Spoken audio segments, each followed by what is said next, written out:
मैं दिलखुशी के साथ आज आप लोगों के लिए कक्षा 10वीं गणित का पहला अध्याय लेके आया हूँ। अर्थात जो हमारा पहला अध्याय वास्तविक संख्या है इससे पहले हम गणित का परिचय जो है वो पढ़ चुके थे। गणित क्या होती है, कैसे होती है, किस प्रकार से होती है, उसके बारे में सारी जानकारी मैं अगले वीडियो में दे दिया हूँ। अगर आप अब तक उसको नहीं देखे हैं तो जाकर उसको एक बार देख लें। उसमें गणित के बारे में इतनी सारी जानकारियाँ हैं कि आपको कोई भी क्वेश्चन, कैसा भी क्वेश्चन, गणित की डिफिनेशन क्या होती है, कैसे होती है, कौन खोज की थी, कहाँ से आई, सारी की सारी जानकारी आप दूसरों से पूछ सकते हैं, आप उससे कोई नहीं पूछ सकते। इस तरीके की जानकारी आज मैं आप लोगों के लिए वास्तविक संख्याएं लेके आया हूँ। हमारी वास्तविक संख्या और कटे हुए सिलेबस के साथ, मतलब जो सिलेबस आउट हो गया वो सिलेबस नहीं, न्यू सिलेबस 2024-25 के अनुसार जो हमारा 2024-25 का सिलेबस है, जहाँ से सवालें बनेंगे, जिस तरह के सवालें आएंगे उस तरीके से पहले जो कट गया उसको पीछे शुरू से चलेगा पहली क्वेश्चन। उससे पहले अब थोड़ा सा जान लेते हैं वास्तविक संख्या। अगर जैसे किसी के घर में जाना है, किसी को मिलना है, अगर किसी से तो पहले जान जाओ घर वाले कैसे हैं, माहौल कैसे है, तब मिलने जाओ। नहीं तो अगर जबरदस्ती कूद पड़े बिना जाने, पता लगा उसका निकला पीट के हट गया। तो वैसे वास्तविक संख्या है। अगर हम जा रहे हैं इसके घर में, इस अध्याय में जा रहे हैं, इसके बारे में हम जान रहे हैं वास्तविक संख्या है, वास्तविक संख्या होती है, वास्तविक संख्या किसे कहते हैं। तो हमारी जो वास्तविक संख्या यानी कि रियल नंबर होती है, वे संख्याएं जिनका वर्ग करने पर धनात्मक मान प्राप्त हो उसे वास्तविक संख्या कहते हैं। वे संख्याएं जिनका वर्ग करने पर धनात्मक मान प्राप्त हो उसे वास्तविक संख्या कहते हैं। पॉजिटिव वर्ग करो, स्क्वायर करो और पॉजिटिव वैल्यू तो वही हमारा रियल नंबर होता है। वे संख्याएं जिनका वर्ग करने पर धनात्मक मान प्राप्त हो उसी को हम वास्तविक संख्या कहते हैं। इसको लिख लेना शांति से।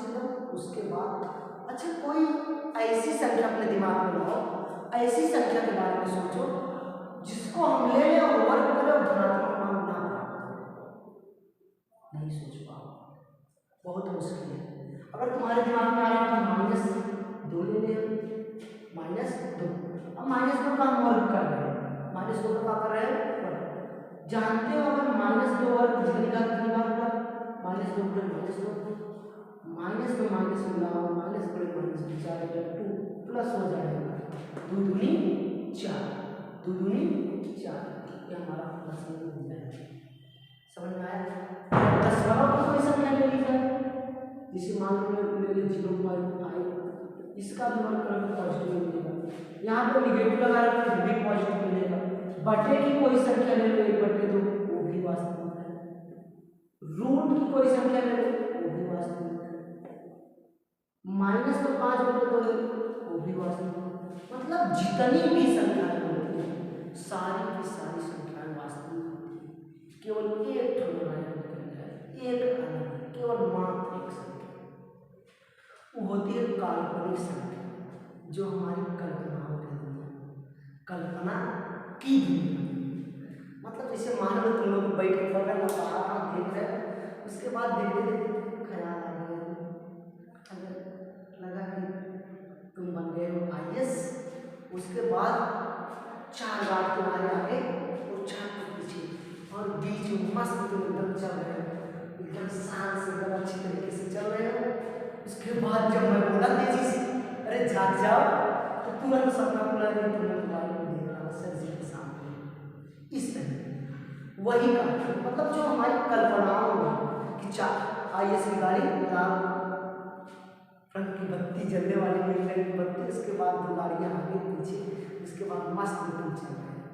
With God. ये सब कल्पना, मतलब सच हो सकता है जब पढ़ोगे सच, लेकिन अभी इस समय पे इस लेवल पे एक कल्पना ही मात्र है। तो वैसे एक हमारी दूसरी काल्पनिक संख्या केवल मात्र एक संख्या है, जो संख्या रूट में माइनस के साथ लिखी गई हो उसे काल्पनिक संख्या कहते हैं। इमेजिनरी नंबर कहते हैं, उसे काल्पनिक संख्या कहते हैं। उसे कौन सी संख्या कहते हैं? काल्पनिक संख्या। बाकी सारी की सारी संख्याएं वास्तविक संख्या होती हैं, जो हमें इस अध्याय में पढ़ना है, जिसके बारे में हमें इस अध्याय में जानना है, वो है हमारा वास्तविक संख्या। यही हमारी वास्तविक संख्या। वे संख्याएं जिनका वर्ग करने पर पॉजिटिव मान प्राप्त हो, जिनका वर्ग करने पर धनात्मक मान प्राप्त हो, उसे हम वास्तविक संख्या कहते हैं। अब वास्तविक संख्या के भी दो प्रकार होते हैं, परिमेय अपरिमेय। सब बहुत, अगर इस पे जाएंगे तो लंबा हो जाएगा, चैप्टर को नहीं चल पाएंगे, इसलिए हम अपने टॉपिक पर चलते हैं, चैप्टर पर चलते हैं, वास्तविक संख्या को नहीं छोड़ेंगे। इसके बाद चैप्टर के बारे में थोड़ा जानते हैं बहुत है। बाकी अगर संख्याओं के बारे में जानना है तो मेरा एक वीडियो बना है जो शायद आज चला जाएगा, आप तक पहुँच जाएगा। तो मतलब संख्याओं के बारे में आप जान जाओगे, पूरा निचोड़ है उसमें। तो चलो हम चलते हैं अध्याय पर। अध्याय पर जाने से पहले पिछली कक्षाओं में, जो कक्षा 9वीं में तो कम, लेकिन 8वीं जो थी, 8वीं आप पढ़े होंगे LCM HCF,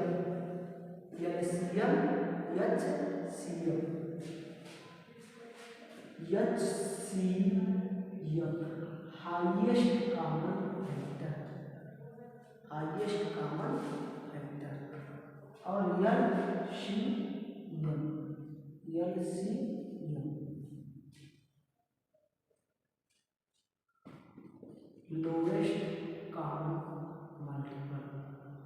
lowest common multiple, HCM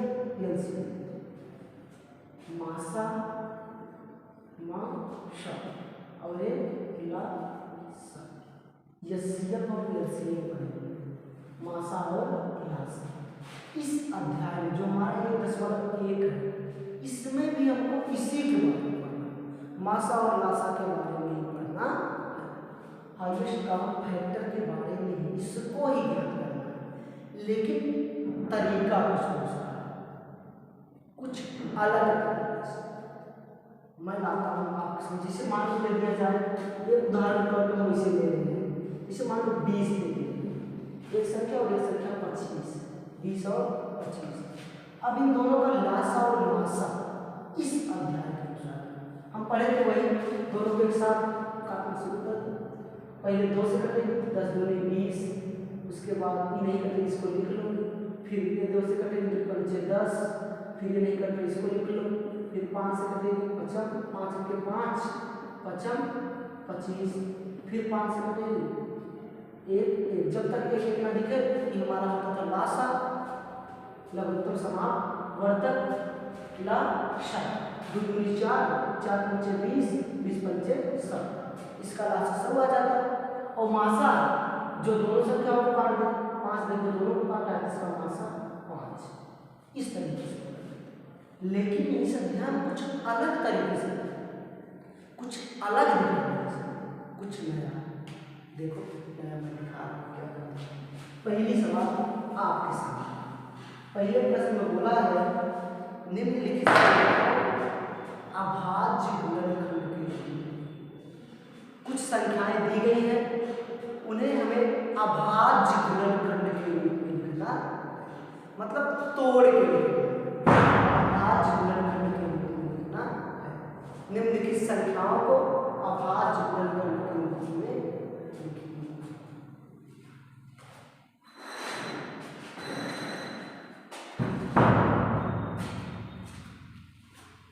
निम्नलिखित संख्याओं को अभाज्य गुणनखंड के रूप में लिखिए। पहली संख्या हमारी है, पहिला 140। अब इस 140 को हमें अभाज्य गुणनखंड के रूप में लिखना है, मतलब तोड़ के लिखना। अभाज्य संख्या मतलब वे संख्याओं के रूप में लिखना जो किसी और से इनको तोड़ के इनका गुणनखंड करना। अब 140 का खंड करो, 140 को तोड़ो। अब 140 को हम लिख सकते हैं, देखो अंत में 0 दिख रहा है, पक्का 2 से कटेगा, काटो 2 से, 2 से काटोगे 2 से 14, 2 0 35 आया, फिर 2 से कटेगा, इसको भी उड़ा दो, खत्म। ये 2 इसको काटोगे 2 आई 6, यहाँ भी एक बचा भैया, इसके पास जाएगा, इसके पास जाएगा, 2 पंचे 10 आ गया 35, अंत में 5, अगर 5 दिखा तो 5 ऐसे उड़ेगा, सेम टू सेम ऐसे कट जाता है, काटो 5 5 7 35, 7 है 7 के 7, देखो 2 भी अभाज्य, किसी और से नहीं कटेगा, 5 भी अभाज्य, 7 भी अभाज्य, 2 5 7 सारे के सारे अभाज्य संख्या है। तो लिख दो इसको, अभाज्य गुणनखंड के रूप में लिखना ही था। 140 को हम लिख सकते हैं 2 गुणे 5 गुणे 7। अब पढ़े होंगे, अगर कोई संख्या गुणा सेम टू सेम लिखी जाए तो उसकी घातें जोड़ ली जाती है। यदि कोई संख्या जैसे 2 बार 2 लिखा जाता है, 2 गुणे 2, इस सेम टू सेम आधार बराबर रहता है तो घातें जोड़ ली जाती है। घातें क्या कर ली जाती है? जोड़ ली जाती है। इसमें देख रहे हो कुछ घातें नहीं दिख रही है, जहाँ कुछ नहीं वहाँ पे 1, सुने होंगे जहाँ पे पेड़ लगे वहाँ पे, वही जहाँ कुछ नहीं वहाँ पे 1, जहाँ कुछ नहीं वहाँ पे 1। अब 2 में देखो ये आधार बराबर है, घातें जोड़ोगे इसकी, 1 में मिलाओगे 2, 2 घातें 2 गुणे 5 गुणे 7, ये हो गया 140 का अभाज्य गुणनखंड। यही है इसका अभाज्य गुणनखंड, 2 घातें 2 गुणे 5 गुणे 7, पहले का ये है अभाज्य गुणनखंड। हमारा दूसरा जो है, दूसरा हम देखते हैं इसी तरीके से, दूसरा हमारा 156 है, 156। अब इसको भी हमें अभाज्य गुणनखंड लिखना, इसको भी तोड़ फोड़ के लिखना। 156 को भी काटो, 156 का भी गुणनखंड करो, 156, अंत में 6 दिख रहा है, निश्चित रूप से 2 से कटेगा, काटना शुरू कर दो, 2 से काटोगे 2 7 14, 2 7 14, 1 बचेगा यहाँ जाएगा, 2 8 16, फिर 2 से अभी 8 दिख रहा है, 2 से काटो, 2 3 6, यहाँ 1 बचेगा इसके पास जाएगा, 2 9 18 39, 9 3 12, 3 के पहाड़े में आ रहा है, 3 से भी उड़ेगा, उड़ा दो इसको, 3 से उड़ाओ, 3 के 3, 3 3 का 9, अभी 13 से कटेगा, 13 के 3। देखो सारी की सारी संख्याएं अभाज्य संख्याएं, सब की सब अभाज्य संख्या। देखो इस 2 गुणे 2 गुणे 3 गुणे 13, 2 गुणे 2 गुणे 3 गुणे 13, 13 गुना 26 गुना 13 3 39 39 गुना 78 गुना 156। अभाज्य गुणनखंड में टूट गया। फिर से वही कंडीशन, ये 2 बार दिख रहा है, एक घात इधर, वही पेड़ टूट वाली कहानी, एक घात इधर एक घात इधर, एक में मिलाओ कितना हो जाएगा 2, कर लो 156 का जो तोड़ोगे यहाँ पे एक आने के बराबर, 2 घाते 2 गुणे 3 गुणे 13, इसका अभाज्य गुणनखंड नहीं हो जाएगा, 2 घाते 2 गुणे 3 गुणे 13, ये है 156 का अभाज्य गुणनखंड। हम अगली सवाल को देखते हैं। अगला हमारा है तीसरा भी अभाज्य गुणनखंड के रूप में तोड़ना है, वो है 38 25, 38 25, इसका भी हमें अभाज्य गुणनखंड ज्ञात करना है। देखते हैं इसको भी थोड़ा सा, इसको भी हम तोड़ देते हैं अभाज्य गुणनखंड के रूप में।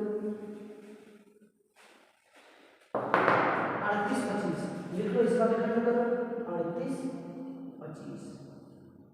अब देखो इसके अंदर में 5 दिख रहा है, वैसे 3 से भी कटेगा, लेकिन जो पहले दिख रहा है उसको पहले निपटा लो, उसके बाद दूसरे को चलते हैं।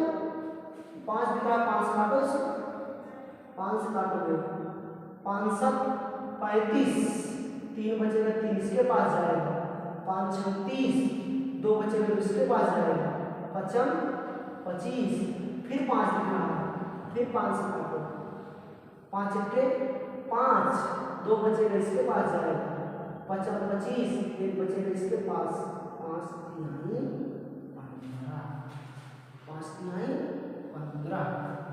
अब देखो 15, देखो 5 3 8 9, 3 के बारे में आ रहा है या 9 के बारे में आ रहा है, लेकिन हमें अभाज्य करना है। 3 से काटो 3, 3 बचे 15, 3 के 3, फिर 3 से काटो 3 के 3, 2 बचे इसके पास जाएगा, 3 सत्ते 21, 3 सत्ते 21। अब ये 17 तो उद्देश्य कर देगा, 17 खुद अभाज्य है, 17 1 के 17, खत्म हो गया। लिख दो इसको, 2 बार 5, 2 बार 3, 1 बार 17, जो छोटी संख्या पहले लिख लो, 3 गुणे 3, 5 गुणे 5 गुणे 17 गुणे 17। अब जो 2 बार है उसको घात करो, जितनी बार है उतनी घात लगा के उसको लिख दो। इस पर देखो 2 घात है तो इसको लिख सकते 1 2 3 घाते 2, 5 5 मतलब 5 घाते 2 गुणे 17, 3 घाते 2 गुणे 5 घाते 2 गुणे 17। ये हो गया इसका अभाज्य गुणनखंड, ये हो गया इसका अभाज्य गुणनखंड। ऐसे एक और है, मैं एक और बता रहा हूँ, उसके बाद एक आप लोगों के लिए होमवर्क निकलेगा, कमेंट में उसका आंसर तुम भेजना होगा, इसका अभाज्य गुणनखंड क्या होगा। देखो मैं चौथा बता रहा हूँ, पांचवा तुम लोगों के लिए छोड़ दूंगा। चौथा है 505, 505 इसका अभाज्य गुणनखंड, जैसे कि हो सब सेम टू सेम, बस वही गुणनखंड करते जाओ, अभाज्य संख्या को तोड़ते चले जाओ, जो जितनी बार लिखो उतनी घात लगा देना, 2 बार 2 बार 3 बार 3 बार, 1 घात है तो इसे देखो। एक मैं और बता दे रहा हूँ, ये 3 लोगों के लिए छोड़ दो, होमवर्क उसका आंसर तुम्हें कमेंट में भेजना, कमेंट में उसका आंसर करना, उसका आंसर 505 इसका अभाज्य गुणनखंड निकालो, 505 तोड़ो इसको, अंत में 5 दिख रहा है, काटो 5 से, 5 के 5, 5 ग्राम में 0, 5 ग्राम में 0, 5 के 5, अब तो 5 हो गया। अब हम किससे इसको काटें, ये देखो 10 1 चेक करो क्या पता 7 से कट जाए, 3 से कटेगा नहीं, 1 1 2 ही हो रहा है, 7 से देखो 7 के 7, 3 बचेगा इसके पास, 7 4 28, 2 बचेगा इसके पास, 7 3 21। अब इसको देखो ये कितने से कर सकता है, ये देखो अगर हम इसको 9 से काटेंगे तो पहाड़े में ही नहीं रहना, अगर हम इसको 11 से काटेंगे, 7 से कटेगा नहीं, 11 11 1 के 11 11 3 14 3 बचेगा।